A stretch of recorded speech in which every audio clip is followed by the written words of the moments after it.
Got 100 steps to go. Tonight I'll make it 99. By rayrae118, Chapter 18. Everyone was quiet when they gathered for breakfast the next morning. No one seemed eager to speak as they woke up over eggs, toast and bacon. Harry tried not to burn his tongue as he sipped his tea rapidly, blinking the sleep out of his eyes.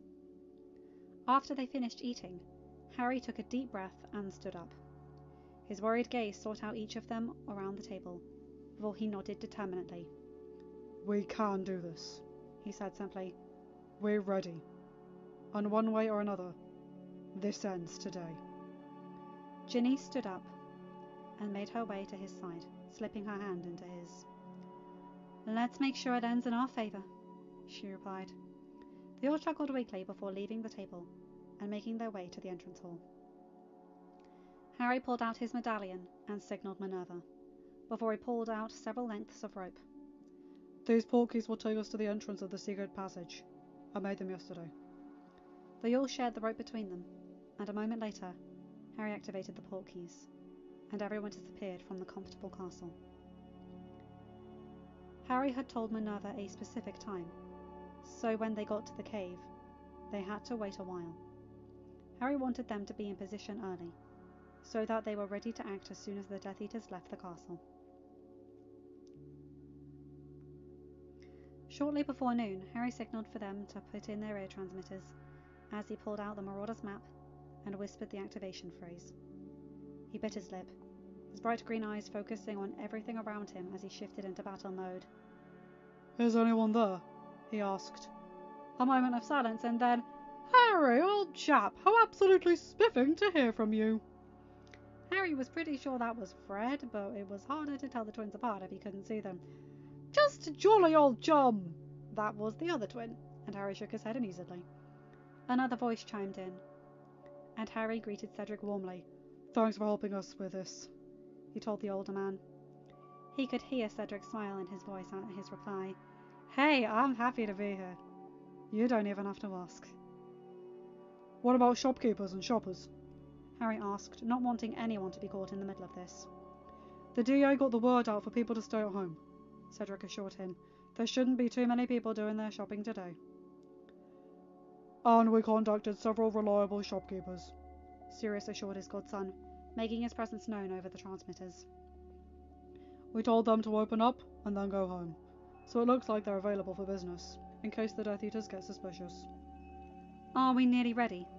Minerva's voice joined them, and Harry nodded, though he knew they couldn't see him. "On your mark," he informed them. "We'll make our move when the Death Eaters leave." Minerva glanced at Sirius and nodded. "Fred, George, give us 2 minutes and then start your attack. Amelia, are your people ready?" Amelia's voice chimed in affirmatively. "Just tell us when." Amelia had been in place with the auras for the last half hour, waiting for the signal. Minerva smiled grimly. "Let's go." Fred and George grinned at each other as they began preparing the devices they had managed to hide throughout the alley the night before. Magic grenades with spells ranging from blasting hexes to stunners were placed strategically throughout the alley, ready to explode at an activation code. It was an improved design from their previous magic grenades, which worked by pulling a pin. These ones would only go off when the twins were ready. They'd also hid many other little tricks and treats for the Death Eaters, which could only help them, considering how much opposition they were expecting once it became known that they were attacking Voldemort's followers. Fred and George knew they would likely be facing Death Eaters alone for some period of time, hopefully not too long, before Minerva, Sirius and the rest joined them, which made their hidden toys all the more important. It would give them an advantage, and hopefully take out some of the opposition while they were at it. Precisely 2 minutes after Minerva's order, the twins nodded as one, sparing one last glance towards their back room, where the healers were set up and ready, before raising their wands and whispering the activation code. They were rewarded for their actions at the sound of multiple explosions and cursing coming from outside. George smirked viciously. "Let's give 'em hell, Gred." Gred returned the smile. "Took the words right out of my mouth, Forge." And together the twins immediately rushed out of the door of their shop and into the chaos. Studying the Marauder's map intently, Harry only had to wait 5 minutes before he saw names beginning to congregate in the Great Hall and Entrance Hall. Soon after that, they began disappearing in groups. He supposed that would make sense. The wards had fallen when Voldemort had attacked the school before Christmas, so it was now possible to disapparate Aunt Portkey from the grounds. Harry was certain, however, that Voldemort would have wards in place to let him know if anyone other than his Death Eaters tried to take advantage of that. Or maybe it was only those with a dark mark who could portkey or apparate in and or out of the castle. Either way, it didn't really make much of a difference. He folded up the map and put it in his pocket, before going over to the boulder that housed the secret passageway. Opening it revealed a dark hole that seemed to stretch on forever. Harry and Ginny were the first ones through, but the rest followed quickly behind, afraid to lose them in the oppressive darkness of the tunnel. When they reached the end of the passageway, Harry pulled out the map again and used his wand to illuminate it. He studied it for a few moments before nodding to himself and putting it away again. Right, He whispered, all of them drawing close so that he could speak without raising his voice. there's about 15 Death Eaters still in the castle, but it looks like most of them have left. You know who's not here. He didn't want to speak Voldemort's name, as the taboo would most likely kick in and alert the Death Eaters to their presence at Hogwarts. We all know the plan, yeah? Everyone affirmed that they knew what they were supposed to be doing, so Harry pushed open the exit and led the group into the bare stone room. When they had all entered, the door they had come through melted back into the wall, until it was impossible to tell that there had been a door there at all. Everyone looked around with interest as Harry crossed the room, opening the door that led to the rest of the castle. No one was in the hallway outside, which Harry already knew since he had studied the map, so the group exited the room of requirement. Harry didn't speak as he nodded to his friends, and, as agreed, they all split up, heading to different parts of the castle to complete their separate tasks. Minerva knew they were outnumbered, as the Order and their allies attacked the alley. They were fighting well, but the Death Eaters just had sheer force on their sides. The group of Death Eaters had arrived right before Harry had contacted them that morning, so it was just a few minutes before they launched their surprise attack.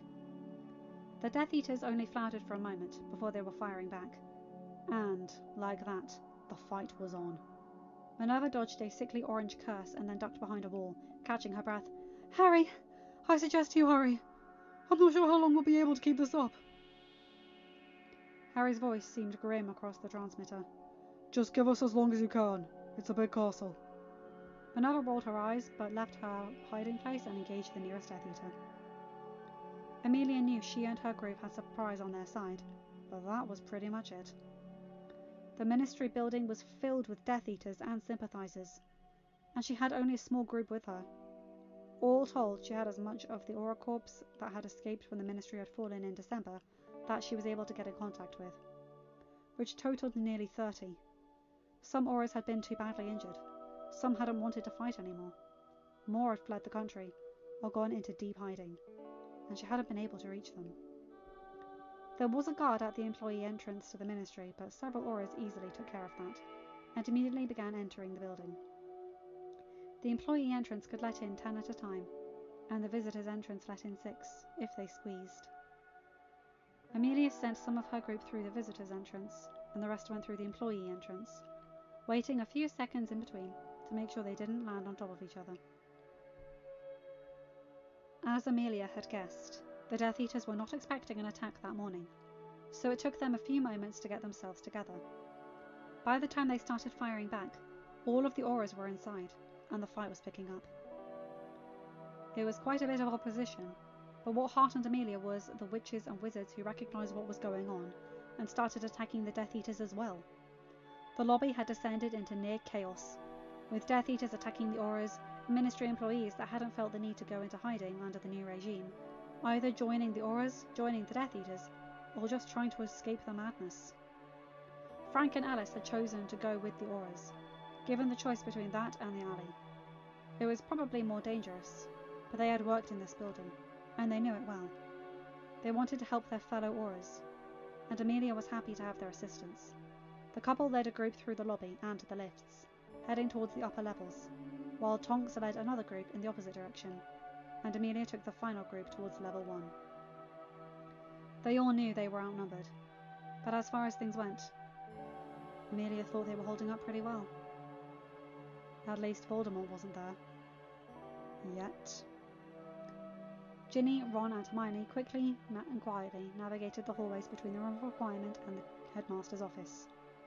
Ginny hadn't wanted to separate from Harry, but they thought she would be able to get past the gargoyle because of their bond, so it was necessary to split up. The only thing they could do was to be quick about it, so she could get back to Harry faster. They reached the gargoyle without seeing a soul, and Ginny allowed herself to relax slightly.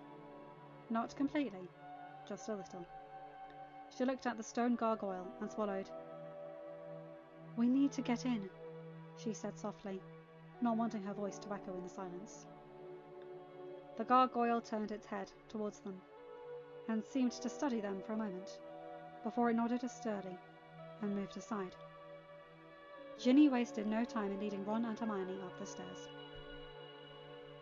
Daphne and Luna were a bit put out at their job, but didn't argue or complain, knowing it needed to be done. The two girls headed up to the astronomy tower with the Marauder's map to keep watch. There were still nearly 15 Death Eaters in the castle, though, thankfully, Voldemort wasn't there. Harry hadn't known whether or not to be relieved at that, since the Dark Lord may be attacking their friends and family at that very moment. It was also possible that the megalomaniac was at Malfoy Manor. It made them all nervous, not knowing. But there wasn't much they could do about it, except be ready. Once in the tower, they set up several disillusionment charms and wards to keep anyone from finding them, before they settled down with the map between them, to inform the others of any unfriendlies that were close to finding them. Harry, Neville, Susan and Blaise immediately returned to their attention to the room of requirement, once their friends had left. Harry closed his eyes, walking past the stretch of wall 3 times, and asking for a place to hide something. He knew there was a chance, a rather terrifyingly large one, that they were completely on the wrong track with their plan in search of the room of requirement. But it was the only real lead they had, so they had to do it. He hoped they weren't as off track as it was possible they could be, but he opened the large door that appeared before them. All 4 let out groans as they stepped inside and saw the cathedral-like room hidden by the unimpressive door. The room was enormous and filled from floor to ceiling. There were shelves packed with objects and piles of what Harry endearingly called junk in his head. It would take forever to search the whole room. Knowing they didn't have any time to spare, the group spread out and began searching. Through their earpieces, they kept in contact, making sure that the others knew their locations, as it would be easy to get lost in this massive room. After 10 minutes, Ginny informed them that they had the sword, and she, Ron and Hermione would come back to help in the search. For half an hour the group looked for the Horcrux. Ginny broke off from Ron and Hermione, going to find Harry as they entered the room, while Ron and Hermione headed in different directions, trying to cover more ground. Another few minutes, Daphne's voice chimed in their ears. "Hurry it up, guys! Death Eaters are reappearing in the castle!" Harry paused briefly. "Where?" It was easy to hear the worry in the Slytherin's reply. 5 in the Great Hall, 4 more heading in from the grounds." She hesitated, and then swore. "Make that 11 on the grounds, and 8 in the Great Hall. Did we trip some kind of alarm?" Harry bit his lip.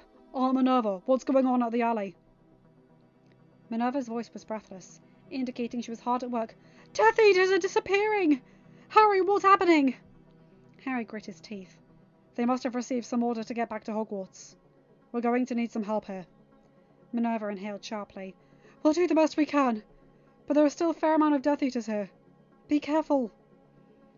Harry took a deep breath and looked at Ginny.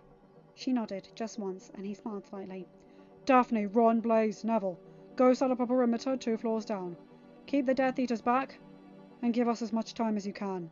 Luna, stay where you are and keep us informed. Susan, Hermione, stay here and help us search. Our window just decreased significantly." They all gave affirmatives and followed Harry's commands, hurrying to get to place as quickly as possible. Amelia spoke over the transmitter, sounding tired but victorious. "We've retaken the Ministry." she informed them to their relief. It's a bit of a mess here, but we're working it out. Harry, I'll try to get a team there as soon as possible. Harry nodded, though he knew she couldn't see him. Thanks. Will we be facing Death Eaters from there as well? Amelia sighed, running a hand through her hair as she observed the chaos around her. Bodies were lying all over the place, some moaning in pain, others silent. She saw both allies and enemies on the ground, and already had people triaging the wounded to determine who needed to be removed to some mungos immediately. I saw some Death Eaters leaving, but we couldn't stop them. She paused briefly and took a deep breath. I think Umbridge was with them. Harry clenched his jaw at the mention of that hag. He knew that they couldn't do anything about it right now, so he forced himself to reply calmly. Just hurry back here, he implored. We need more time, and we can't hold off all the Death Eaters alone. Minerva chimed in again. This battle seems to be winding down. Most of the Death Eaters have either left or are down. I'll be there soon. Harry sighed in relief and refocused his entire attention on finding the Horcrux. Together with Ginny, Susan and Hermione, they continued to comb the large room, determined to find something useful, but knowing their time limit. Several floors down, Neville, Ron and Blaise met up with Daphne, and they set up wards, hopefully to stall the Death Eaters from getting closer to the room of requirement. Professor McGonagall is here, Luna's voice informed them. She brought around 20 people with her. The Death Eaters are engaging, but there's a few heading towards you. More Death Eaters are arriving here as well. Thanks, Luna, Blaise replied. In this moment, he was happy that his girlfriend was safe. No matter what happened to him, she had to be all right. They could hear the battle begin, even from so many floors up. They were stationed right by the main staircase, and they could see flashes of spellfire illuminating the floors below them. A couple of Death Eaters might make it past their perimeter, but they were easily dispatched. For almost 5 minutes, things seemed to be going well. Luna kept them informed of the battle raging around the grounds, and in the entrance hall, and on the stairs. More Death Eaters were arriving, but so were more fighters for their side. Amelia had come, along with 20 Aurors, including Kingsley, Frank, and Alice and Tonks. Sirius showed up in the second wave of supporters coming from the alley, along with Remus, Fred, George, Bill, and Fleur. Molly and Arthur had arrived with Minerva, as had several of the DA, including Cedric, and some of the Order. More of the DA and the Order arrived with Sirius. We have a problem! Luna's voice was clearly worried. Voldemort's here! He's on his way up to the entrance hall from the Slytherin corridor. You've got about 2 minutes. Thank you, Luna, Minerva replied. Harry paused in the search and glanced around worriedly. They were on borrowed time now. Neville, you guys go down and help out. Got it! Longbottom said, sounding slightly relieved. He trusted Harry, and would follow him to the end of the time, but he really didn't want to stand guard and wait, when what he could be doing something useful. Harry! Over here! Ginny's mental voice was full of both fear and excitement. Harry quickly made his way over to where all 3 girls were waiting for him. They were huddled around an end table. Sitting on the table was an opened, battered box. Though the outside showed much wear and tear, the inside was lined in velvet, and sitting on a lush pillow was an old-fashioned tiara. Harry's breath hitched, and he raised his wand slowly, levitating the tiara out of the box, and manipulating it until it was hovering just a few inches away. Inscribed on the inside was the phrase, "Wit beyond measure is man's greatest treasure." He looked up and met Ginny's sparkling gaze. This is it, he confirmed. Hermione beamed and Susan grinned. So, now we destroy them, right? Hermione clarified. Harry nodded and set the diadem on the floor before looking at his wife. Ginny, you found it. Destroy it. Ginny gulped and nodded jerkily.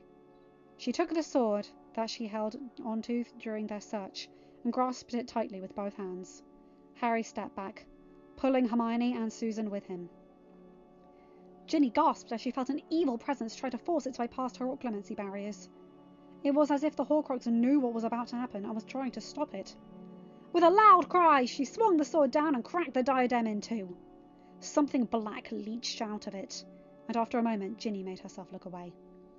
Harry was watching her with relief, and Susan and Hermione both looked startled and afraid. Guys, not to hurry you along, but we could use some help down here. Ron's voice broke in, and they all forced themselves to shakily laugh. "We're almost done here," Harry replied. Down in the entrance hall, Neville was about to chime in, when movement across the hall caught his interests. Something large was slithering across the floor, and he recognised it as Nagini, Voldemort's snake. The snake reared up and drove its fangs deep into the leg of a nearby aura. The aura dropped immediately, and Neville was tearing across the halls. "Guys, I have got eyes on Nagini!" "Be careful," Harry implored. "Her venom's poisonous, remember." Neville nodded, though he knew they couldn't see him. Harry looked back at the others and held out a hand towards Ginny. His wife immediately passed him the sword, and he took out the ring, placing it on the floor next to the broken diadem. For a moment, he studied the ring he strongly suspected housed the resurrection stone, and wondered randomly whether or not destroying the Horcrux would destroy the properties of the stone it supposedly held. "Not the time to start worrying about that," Ginny chastised him. Harry glanced at her and shrugged sheepishly, before he drove the sword down, cracking the stone right along the line that had been used to represent the Elder Wand. When he was done, he looked back up, focusing on Susan. "Susan, you destroy the cup." Susan gulped and nodded, taking the sword that he passed to her with a shaking hand. Harry pulled the cup out and placed it on the floor next to the ring. Susan, like Ginny, felt the evil presence as she raised the sword, but ignored it easily thanks to her clemency shields. She brought the sword down ruthlessly, and this time a high-pitched shriek wailed out from the broken cup, before dissipating into the oppressive silence that followed. Harry took a deep breath and pulled out the locket. Without prompting, Susan passed the sword to Hermione, knowing that Harry wanted each of them to destroy one. Hermione tried to bring the sword down on the locket, but it just bounced off. She frowned, rubbing her wrist gently, having jarred it at the sudden motion. "Why isn't it working?" she asked, confused. Harry bit his lip. "Creature tried to destroy it, remember? He thought that the key was to get it open, but he couldn't make it happen." "Harry," Ginny trailed off, and Harry looked at her sharply, understanding the direction her thoughts had been heading. "You're right," he realised. The others looked confused, so he elaborated. "Parcel tongue. Voldemort speaks it.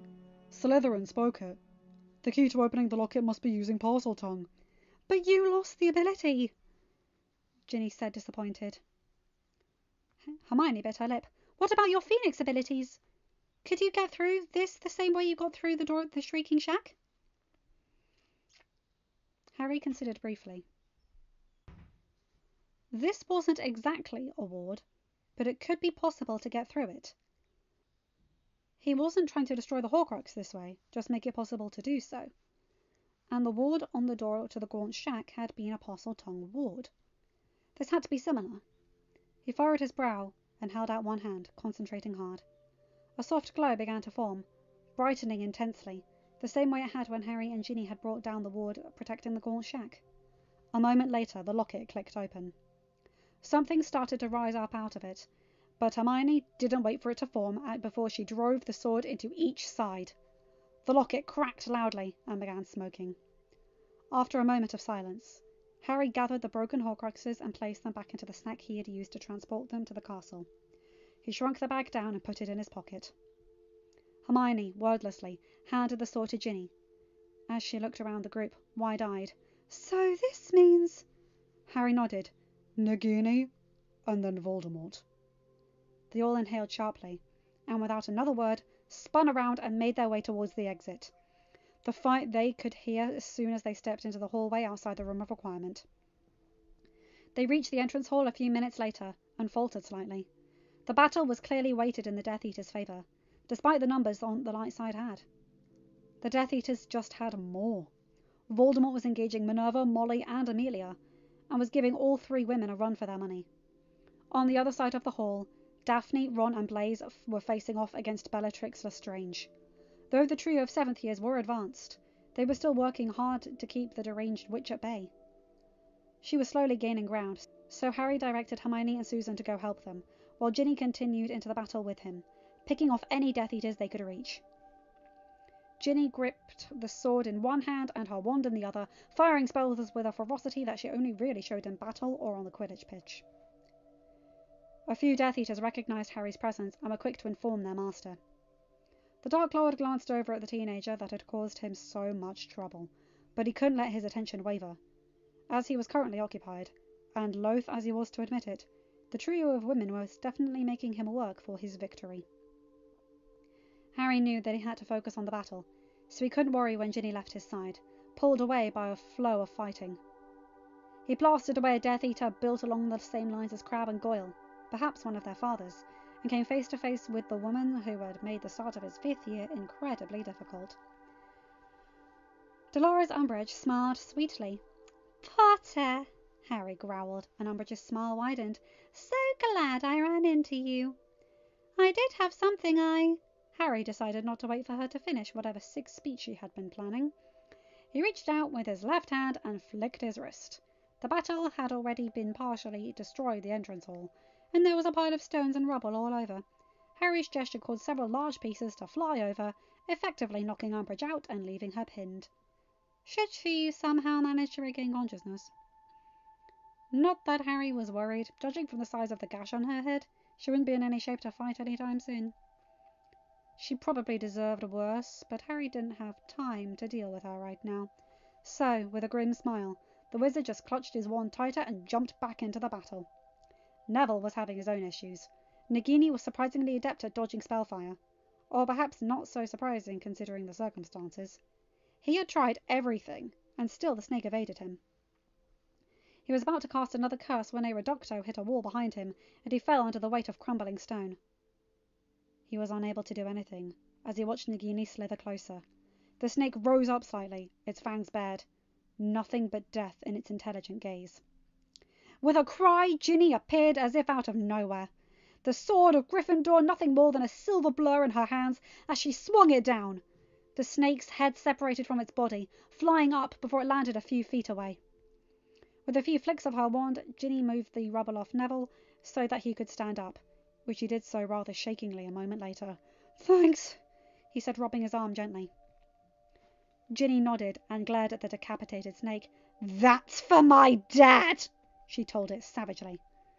Neville rested a hand lightly on her arm. Looking back at him, she nodded again, this time more softly. Together, the two returned to the fight. "Harry, it's time," Ginny mentally informed her husband. Across the hall, Harry knew what she meant. All the Horcruxes were taken care of. There was only one piece left of Voldemort's soul to deal with. He dispatched of the Death Eaters he had been fighting, and turned to face the Dark Lord. End of chapter. Hi guys, hope you enjoyed that. Holy moly, I'm loving this! This is so fun! Ginny slicing through Nagini like that to defend Neville, and the girls just going stab, stab, stab with the sword in order to get rid of all the Horcruxes in one fell swoop. Oh my god. And I love that it's Harry's 3 mother figures fighting Voldemort, just like Lily did. Amelia, Molly, and Minerva. I love that. I absolutely love it. Anyway, I won't dally you guys anymore. See you next chapter. Take care. You guys know the drill. Like, comment, and subscribe. Blah, blah, blah. Bye.